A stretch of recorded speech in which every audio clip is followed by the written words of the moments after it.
Their tasks ranged from observing enemy camps and counting supply wagons, to spying on rebellious governors or overhearing tavern rumors in the provinces. Dio Cassius and Suetonius reference Speculatores in stories where imperial messengers went ahead in disguise, or where discontented generals feared the presence of informants. These references often appear in hushed tones. Everyone knew they existed. No one trusted them completely. But that's what made them effective. They often wore standard soldier garb, blending into regular units, though some adopted civilian clothes when traveling in hostile territory. Fluent in multiple dialects, able to read local maps and customs, they were Rome's cultural chameleons. In Parthia, they looked Persian. In Egypt, they dressed like traders. In Gaul, they mimicked farmers or craftsmen. Their reports were sometimes delivered orally to prevent interception. Other times, they used wax tablets that could be scraped clean in seconds. Some speculatores rode with the legions. Others traveled alone, appearing at campfires with news of uprisings or hostile alliances forming days away. One chilling account tells of a speculator who returned from Dacia, face bruised and lips sealed shut, not out of trauma, but from having bitten off a piece of his own tongue to avoid betraying his orders under torture. These weren't men of glory. They were men of shadows, often feared by their own comrades, but invaluable to those in command. Together, the Exploratores and Speculatores formed the dual limbs of Roman reconnaissance, one watching the horizon, the other slipping beneath it. To understand the importance of Roman reconnaissance, you have to picture a legion on the move. This was not a band of warriors simply charging across hills. A marching Roman legion was a logistical miracle. 5,000 to 6,000 soldiers, hundreds of camp followers, a baggage train of mules and carts, engineers, carpenters, surveyors, and at the very front, scouts. Every step of that column depended on advance knowledge. A collapsed bridge could cause a 3-day delay. A narrow pass could become a massacre. Water supplies, elevation, defensible positions, all of it had to be scouted. The Exploratores and Speculatores provided that intelligence in real time. They scouted riverbanks and marked fordable points. They spoke to local farmers to estimate harvests and glean local sentiment. They timed enemy movement by counting campfires from afar or tracking dust plumes on distant ridgelines. When scouts returned, they often met with senior officers, including the Praefectus Castrorum, the officer in charge of building and organizing the marching camp. Their reports would determine where the army rested, where it marched, and when it would fight. The Romans even had an early version of what we might call cartography. While they didn't have printed maps in the modern sense, officers carried itineraria, strip-style road maps based on earlier surveys like the famous Peutinger Table. Scouts helped update these with new landmarks, distances, or enemy positions. And if the army had time, the agrimensors, Roman land surveyors, would be dispatched to mark borders or measure new roads, using the information provided by scouts. In this way, every campaign was also an act of mapping, literally turning unknown lands into Roman knowledge. In contested regions like Germania or Armenia, where terrain changed rapidly and enemies vanished into forests, Roman scouts became the only reliable compass. Without them, legions could wander into ambushes or overextend into terrain they couldn't hold.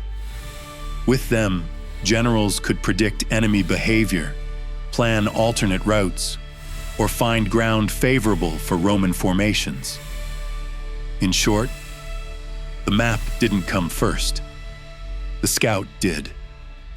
It's one thing to talk about the value of scouts in theory, It's another to see how they changed history. Time and again, Roman commanders who used their scouts well defeated larger or more aggressive enemies. And when they ignored them, disaster followed. Take Caesar's Gallic campaigns, specifically his siege of Alesia in 52 BCE. Facing the formidable Gallic chieftain Vercingetorix, Caesar made a bold move. Instead of storming the fortress town, he built a double ring of fortifications, one facing inward to contain the enemy, and one facing outward to guard against relief forces. How did he know where the reinforcements would come from? How did he know where to dig? Scouts. Every ridge, valley, and trail was examined before construction began. Caesar's Speculatores rode for miles beyond the outer works, counting horses, timing troop movements, and observing messenger routes. When a massive Gallic relief force did arrive, Caesar was ready, not just with walls, but with contingencies. The same principle played out in Germania. Under Emperor Augustus, General Varus led 3 Roman legions deep into the Teutoburg forest. Local scouts had warned of unusual tribal activity. Some maps showed narrow paths and bottlenecks. But Varus, ignoring these reports and trusting his local ally, Arminius, walked into one of Rome's worst defeats. Over 3 days, ambushes decimated his legions. Varus took his own life, and all because he didn't listen to the shadows ahead. Contrast that with Gnaeus Domitius Corbulo, a Roman general in the east during the 1st century CE. Known for his discipline and strategic use of intelligence, Corbulo often halted his armies for a full day if scouts returned with incomplete reports. He refused to advance blindly. Because of this, he secured several key victories against Parthian forces with minimal losses, often routing superior numbers by choosing better ground and using surprise routes.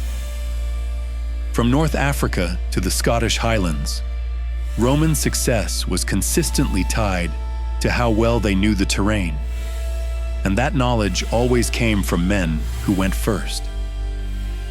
As the Roman Empire expanded, the need for reconnaissance grew more complex. No longer were scouts just roaming across familiar European forests or paved roads.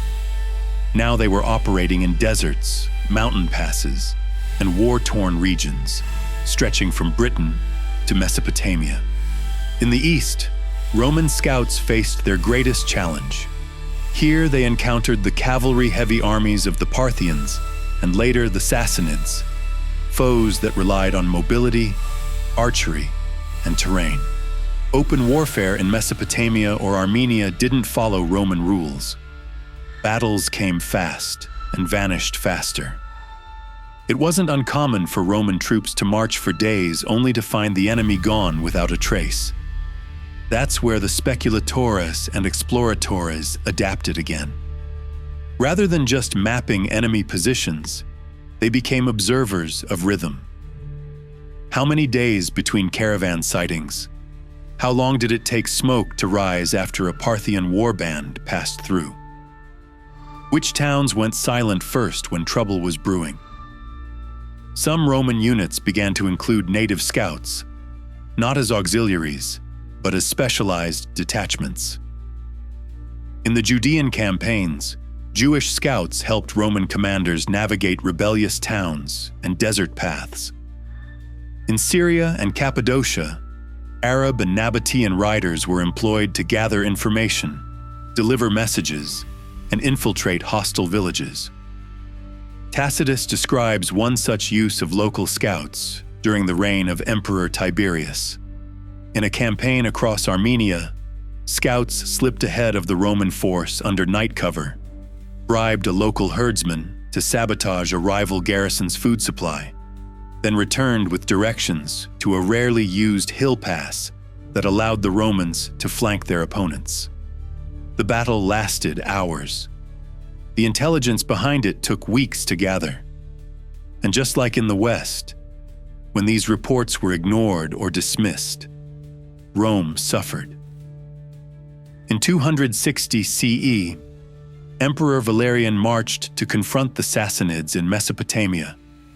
His army was defeated and he was captured, held prisoner until his death. Some sources suggest that poor reconnaissance, including overconfidence in outdated maps and reliance on unvetted guides, led to the fatal error.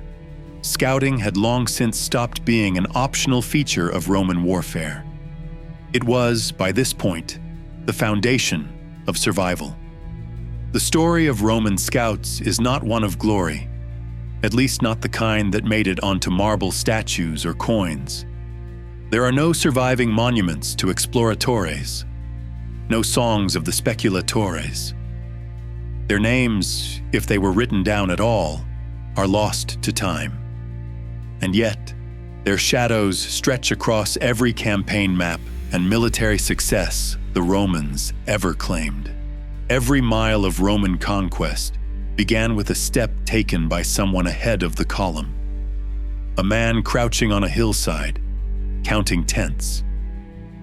A rider returning at dusk with dust in his cloak and silence in his eyes. A scout who saw more than he was allowed to speak. They were not soldiers in formation. They were not generals in command. They were something older, something necessary. They were the ones who saw before the world did. And in that tradition of movement, of watching, of knowing, the scouts' legacy was not buried with Rome. It marched on in silence across centuries,